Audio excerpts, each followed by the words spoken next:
Bonjour à tous les amis des animaux, j'espère que vous allez bien.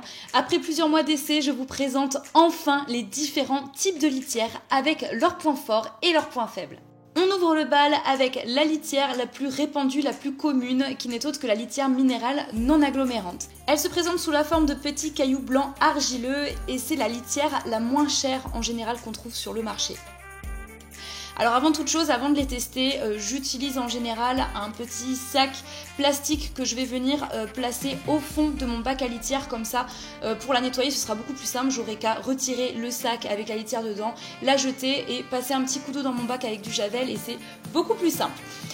J'ai voulu vous laisser cette séquence pour vous montrer à quel point j'ai galéré à ouvrir ce sachet, alors peut-être que j'ai pas la bonne technique, si c'est le cas vous pourrez vous foutre de ma tronche dans les commentaires, voilà, c'est là pour ça, c'est cadeau. La première chose qu'on remarque lorsqu'on verse cette litière, c'est la quantité énorme de poussière qui s'en dégage, donc attention, à terme ça peut provoquer des problèmes respiratoires. Si vous avez un chat qui est asthmatique ou fragile, évitez l'utilisation de ce genre de litière.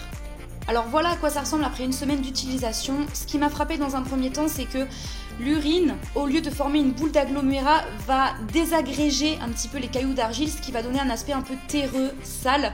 C'est clairement une litière qu'il faut changer toutes les semaines si vous voulez pas faire fuir vos amis quand vous les invitez chez vous.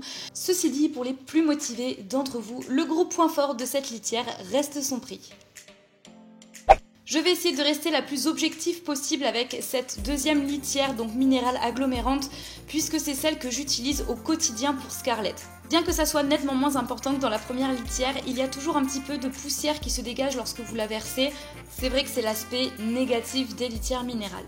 Cette litière est composée donc d'argile bentonite, je sais pas comment ça se prononce, avec des cailloux encore plus fins, presque un aspect sableux. Cette argile 100% naturelle a un fort pouvoir agglomérant.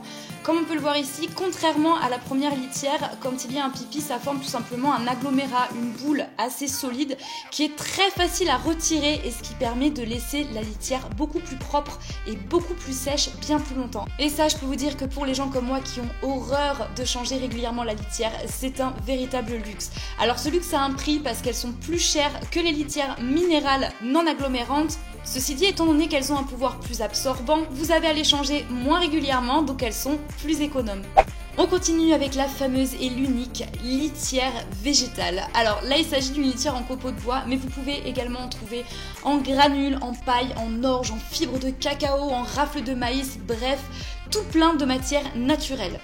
Le premier point positif est qu'évidemment, quand on la verse, elle ne fait pas de poussière, ce qui est idéal pour les voies respiratoires de votre chat. On la retrouve le plus communément sous forme de petits copeaux 100% végétales réalisés à partir de matières naturelles recyclées, ce qui est un excellent point pour l'écologie. Après un petit moment d'utilisation, j'ai pu constater que les fibres contenues dans le bois absorbent l'humidité, ce qui limite les odeurs. Et en plus de ça, on peut jeter les agglomérats directement dans les toilettes. Donc une litière qui ne fait pas de poussière, qui se jette dans les toilettes, qui est très agglomérante et qui est écolo, vous allez me dire que c'est la litière parfaite. Mais non, Bibi vous a trouvé un point négatif et pas des moindres. Toutes les personnes qui ont des chats à poils longs voient de quoi je veux parler. Vous avez intérêt à aimer passer l'aspirateur parce que les copeaux de bois étant légers, ils viennent s'accrocher dans les poils du chat et dès qu'il sort de la litière, autant vous dire qu'il ramène toute sa litière avec lui. Mais pour les chats à poils courts, hormis qu'elle soit un tout petit peu plus chère, cette litière reste quand même vraiment bien. Et pour finir, je vous présente la litière en silice, très populaire, bien qu'en moyenne un peu plus chère que les trois autres que je vous ai présentés. Sa grande caractéristique est qu'elle est composée de zéolite, un minéral microporeux qui possède un pouvoir d'absorption des liquides assez impressionnant. Gros point positif partagé avec la litière végétale, la silice ne fait absolument pas de poussière. De toutes ses concurrentes, la litière en silice est considérée comme la plus absorbante puisqu'elle va drainer, aspirer le liquide vers l'intérieur comme vous pouvez le voir sur ces images. Au bout d'un moment, vous verrez que la litière devient un petit peu jaunâtre et ce sera le moment de la changer. Ceci dit, elle vous dure quand même relativement longtemps et bien qu'elle soit plus chère que les autres, elle reste particulièrement économe. N'hésitez pas à me dire dans les commentaires quelle litière vous utilisez pour votre chat et pourquoi.